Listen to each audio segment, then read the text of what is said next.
जीनत अमान का नाम सुनते ही उनके प्रशंसकों के जहन में उनकी वो बोल्ड छवि उभरती है जिसके तहत जीनत ने हिंदी सिनेमा जगत की नायिकाओं की छवि ही बदल दी। तो इस वीडियो में उन्हीं जीनत अमान के बारे में विस्तार से हम आपको बताएंगे कि कमर्शियली करियर में इतनी ख्याति हासिल करने के बावजूद जीनत जी की निजी ज़िंदगी क्यों रही इतनी भयावह। तो फिर आप चैनल को सब्सक्राइब कीजिए और वीडियो को पूरा देखते रहिए। बेस मजनू का लिया मैंने जो लैला होकर,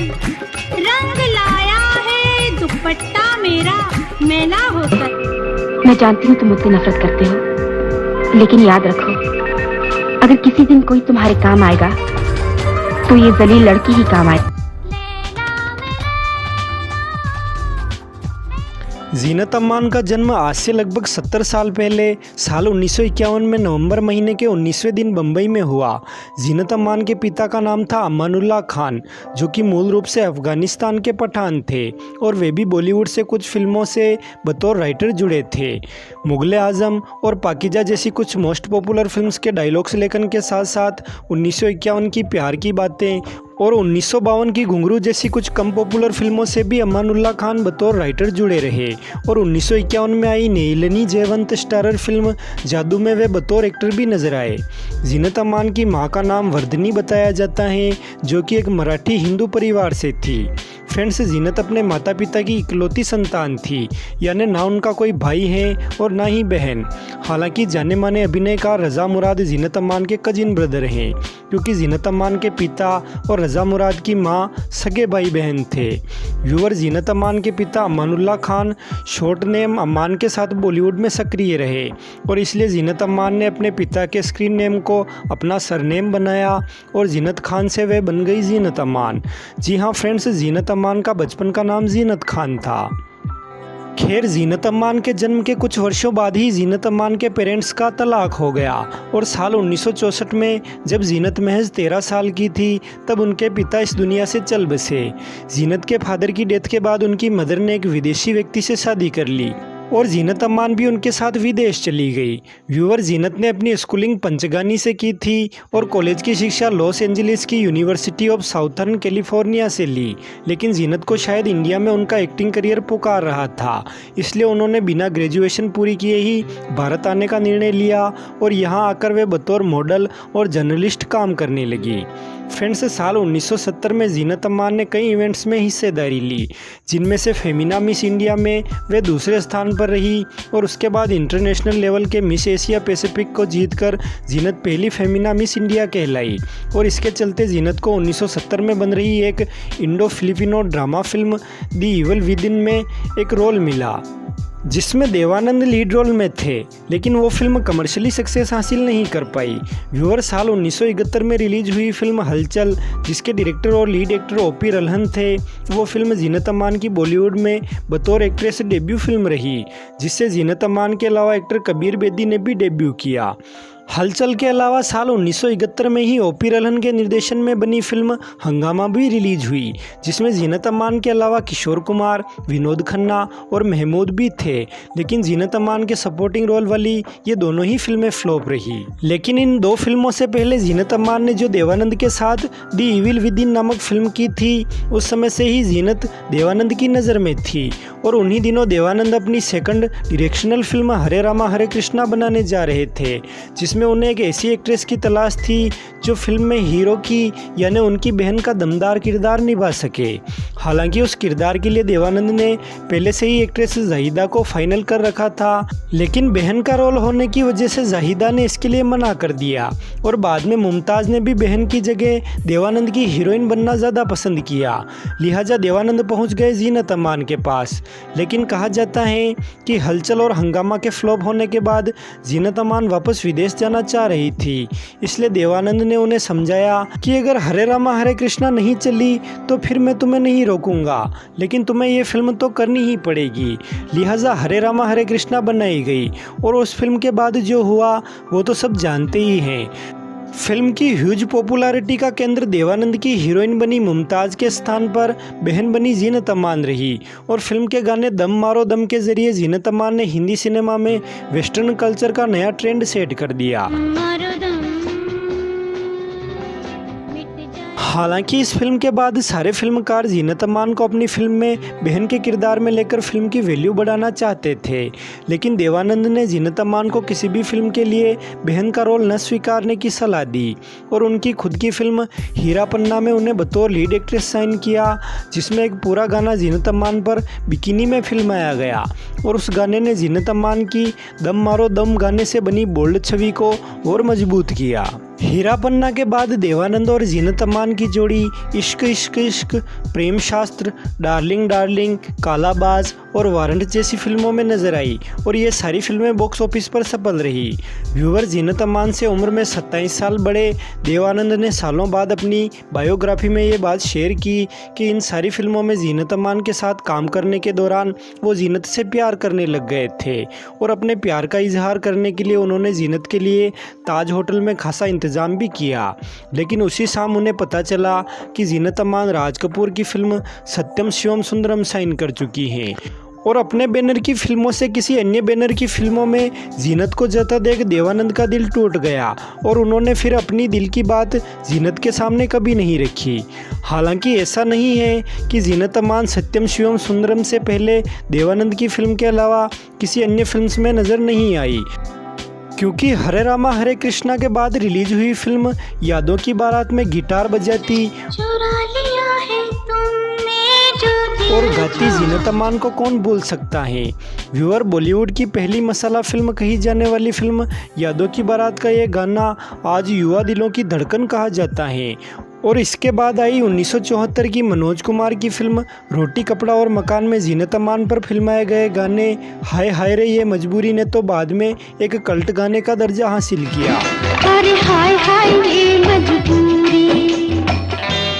फ्रेंड्स, साल 1974 में रिलीज हुई शम्मी कपूर के डायरेक्शन में बनी फिल्म मनोरंजन में जीनत से खूब अंग प्रदर्शन करवाया गया, लेकिन ये फिल्म बॉक्स ऑफिस पर कुछ भी कमाल नहीं कर पाई। लेकिन इसके बाद आई राजेश खन्ना के साथ फिल्म अजनबी और धर्मेंद्र के साथ आई फिल्म धर्मवीर से जीनत अमान उस समय की हेमा मालिनी के बाद दूसरी सबसे हाईएस्ट पेड एक्ट्रेस बन गई। ओ मेरी महबूबा महबूबा महबूबा।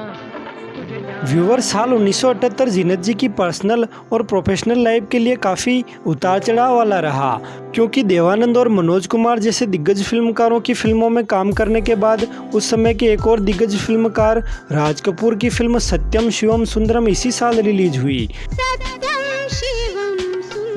जिसमें जीनत अमान ने एक जले हुए चेहरे की लड़की का किरदार निभाते हुए अपने चेहरे को तो ढक लिया, लेकिन बाकी अंगों का जमकर प्रदर्शन किया, लेकिन वेस्टर्न अंदाज के बजाय हिंदुस्तानी अंदाज में। और जीनत को इस कदर पेश करने से कई आलोचकों ने राज कपूर पर ग्रामीण महिलाओं की छवि बिगाड़ने का आरोप भी लगाया, तो कईयों ने इसे कला बताते हुए इसकी तारीफ भी की। लेकिन कुछ आलोचकों ने जीनत के बारे में ये कहना शुरू कर दिया कि उनसे एक्टिंग नहीं होती और उन्हें फिल्मों में सिर्फ अंग प्रदर्शन के लिए लिया जाता है। लेकिन उसी साल रिलीज हुई फिल्म डॉन ने ऐसे कई आलोचकों को गलत साबित कर दिया, क्योंकि डॉन में जीनत ने अपनी छवि के विपरीत एक एक्शन रोल किया और इसके साथ शुरू हुई जीनत अमिताभ की जोड़ी ने बाद में द ग्रेट गैम्बलर, दोस्ताना, लावारिस, महान और पुकार जैसी फिल्मों के जरिए दर्शकों के दिलों पर राज किया। व्यूअर, 1978 में ही जीनत अमान ने फिल्म मेकर संजय खान की दूसरी डायरेक्शनल फिल्म अब्दुल्ला साइन की और फिल्म की शूटिंग के समय वो संजय खान के प्यार में पड़ गई और कहा जाता है कि अब्दुल्ला के जैसलमेर शूटिंग शेड्यूल के समय संजय खान और जीनत अमान ने होटल के एक बंद कमरे में शादी कर ली। लेकिन शादी के कुछ समय बाद ही संजय खान ने जीनत अमान पर उनकी अन्य फिल्म्स कुर्बानी और इंसाफ का तराजू के मेकर्स फिरोज खान और BR चोपड़ा से अफेयर होने का इल्ज़ाम लगाया और अब्दुल्ला के किसी गाने को रीशूट करने की बात कहकर उन्हें फ़ोन किया। लेकिन जीनत अमान के उनके पास पहुंचने पर संजय खान ने शराब के नशे में जीनत अमान को बहुत बुरी तरह पीटा। हालांकि जीनत अमान ने इस वाक़ये को किसी बुरे सपने की तरह भुला दिया और संजय खान के खिलाफ कोई लीगल एक्शन नहीं लिया। लेकिन इस वाक़ये के बाद संजय खान और जीनत अमान का शादी का रिश्ता भी ख़त्म हो गया। व्यूअर, संजय जीनत के अलग होने के बाद उस समय के अखबारों की हेडलाइंस में जीनत अमान का नाम उस समय के पाकिस्तानी क्रिकेटर इमरान खान के साथ बहुत जोड़ा गया। दरअसल 1979 में पाकिस्तानी टीम भारत में एक मैच के दौरान आई हुई थी और उन्हीं दिनों महिलाओं के बीच काफ़ी लोकप्रिय पाकिस्तानी क्रिकेटर इमरान खान ने अपना 27वां जन्मदिन भारत में ही पाकिस्तानी टीम के साथ मिलकर मनाया। लेकिन उस वक्त ये खबरें भी फैली कि इमरान ने अपना जन्मदिन जीनत अमान के साथ किसी होटल में मनाया और उसके बाद हुए मैच में इमरान खान अच्छा प्रदर्शन नहीं कर पाए और पाकिस्तानी टीम को हार का सामना करना पड़ा और इस हार की वजह पाकिस्तानी आवाम ने जीनत अमान को ठहराया। हालांकि जीनत और इमरान ने इस बात को कभी नहीं स्वीकारा और बहुत समय बाद ज़रूर एक बार जीनत अमान ने ये कहा कि मेरे और इमरान के बीच कुछ भी सीरियस नहीं था और इमरान एक घमंडी व्यक्ति हैं जिन्हें अपने फैंस की ज़रा भी कदर नहीं है, इसलिए मेरा उनके साथ रिश्ता हो भी नहीं सकता। व्यूवर 1979 की इस उथल पुथल के बाद साल 1980 जीनत अमान के करियर के लिए काफ़ी महत्वपूर्ण रहा, क्योंकि साल की नंबर 1 कमाओ फिल्म कुर्बानी में जीनत अमान पर फिल्माए गए गाने हो या चंद सेकंड्स का वो बिकनी सीन, सबने उस समय तहलका मचा रखा था। और साथ ही साथ B.R. चोपड़ा की इंसाफ के तराजू में जीनत और पद्मिनी कोल्हापुरे पर फिल्माए गए रेप सीन्स की चारों तरफ आलोचना हुई, तो वहीं फिल्म में दिए गए अच्छे सामाजिक संदेश और जीनत जी की एक्टिंग को काफ़ी सराहा गया। कुर्बानी के अलावा राम बलराम और दोस्ताना फिल्में भी कमाई के लिहाज से टॉप 5 में शामिल हुई और अब्दुल्ला तथा अली बाबा और 40 चोर में जीनत अमान के बोल्ड रशियन लुक को काफ़ी पसंद किया गया।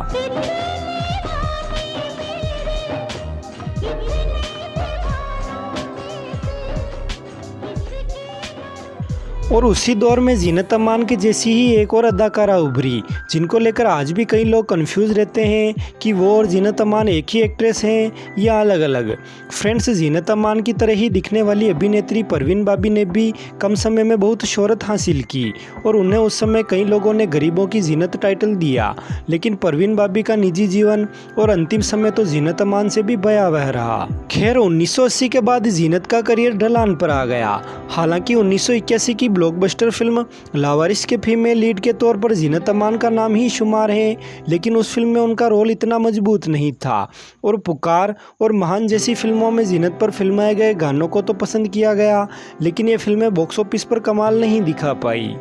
फिर भी जीनत अमान को फिल्में लगातार मिलती रही, लेकिन 1985 में जीनत अमान ने अचानक एक बड़ा फैसला लिया और सबको चौंका दिया। साल 1985 में जीनत अमान ने मजहर खान नामक एक स्ट्रगलिंग एक्टर से शादी कर ली, जिनको शायद आज भी लोग जीनत अमान के मुकाबले न के बराबर जानते होंगे। शादी के बाद जीनत ने फिल्में करना कम कर दिया और अपने परिवार निर्माण पर ध्यान देने लगी। इस शादी से जीनत अमान को 2 बेटे हुए, जिनके नाम क्रमशः जहान खान और अजान खान हैं। फ्रेंड्स, कहा जाता है कि जीनत अमान को मजहर खान के साथ शादीशुदा ज़िंदगी में भी कोई खुशी नहीं मिली, क्योंकि मजहर भी उन्हें नहीं समझ पाए। कहा जाता है कि मजहर खान जीनत को फिल्मों में काम हो या कोई अन्य प्रोफेशनल एक्टिविटी कुछ भी नहीं करने देना चाहते थे, इसलिए दोनों के अक्सर झगड़े होने लगे। और मीडिया रिपोर्ट्स की माने तो मजहर जीनत को मारते भी थे और इसी वजह से उनकी एक आंख डैमेज हो गई। लेकिन आंख डैमेज होने वाले वाक़ये के बारे में ये भी बताया जाता है कि ये 1979 में संजय खान के हाथों डैमेज हुई थी। खैर, जो भी हो, पर कुल मिलाकर जीनत अमान को उनकी पर्सनल लाइफ उतनी खुशी नहीं दे पाई जितनी की प्रोफेशनल लाइफ। व्यूवर, जीनत मजहर से भी अलग होना चाहती थी, लेकिन साल 1992 में मजहर गंभीर रूप से बीमार हो गए, इसलिए जीनत ने उनका साथ नहीं छोड़ा। लेकिन साल 1998 में मजहर की डेथ हो गई। फ्रेंड्स, 1985 के बाद जीनत अमान की कुछ अटकी पटकी फिल्में रिलीज हुई और साल 1989 में रिलीज कम पॉपुलर लेकिन उनके करियर की सबसे बेहतरीन फिल्मों में से एक फिल्म गवाही उनके करियर के उस पीक की आखिरी फिल्म थी। और मजहर की डेथ के बाद साल 1999 में रिलीज फिल्म भोपाल एक्सप्रेस उनकी कमबैक फिल्म रही और उसके बाद से अब तक जीनत अमान कई छोटी बड़ी फिल्मों में छोटे बड़े रोल कर चुकी हैं। फ्रेंड्स, जीनत कहती हैं कि शादी से उनकी उम्मीदें माँ बनने तक ही थी, सो पूरी हो गई और आज वे उनके बेटों के साथ बेहद खुश हैं। उनका बड़ा बेटा अब डायरेक्शन का काम कर रहा है और छोटा बेटा म्यूजिक कंपोजिशन का। मजहर की डेथ के बाद जीनत अमान के बारे में ये कई बार अफवाहें उड़ती रही कि वो शादी कर रही हैं या शादी कर चुकी हैं, लेकिन अंततः ये अफवाहें ही साबित होती हैं। हालांकि 2018 में जीनत अमान ने बम्बई के किसी अमन खन्ना उर्फ सरफराज नामक बिजनेसमैन के खिलाफ पुलिस में ये शिकायत दर्ज कराई कि अमन खन्ना ने उनसे फ्लैट और ज्वेलरी मिलाकर लगभग 15 करोड़ की कोई धोखाधड़ी की है और साथ ही साथ साल 2011 और साल 2016 में जीनत के साथ रेप भी किया और फेक मैरिज के कागज जिन्हें मुस्लिम कल्चर में निकाहनामा कहते हैं वो भी बनवाए। खन्ना पर फिलहाल केस चल रहा है और वो 15 करोड़ की संपत्ति जीनत अमान को वापस दिलवाने की कवायद की जा रही है। तो फ्रेंड्स, ये थी जीनत अमान की उतार चढ़ाव वाली ज़िंदगी पर यह हमारी एक खास पेशकश। वीडियो पसंद आई हो तो इसे लाइक करें, चैनल पर नए हो तो चैनल को सब्सक्राइब करें और आप किस बॉलीवुड हस्ती पर इसी तरह की वीडियो चाहते हैं हमें कमेंट कर ज़रूर बताएं।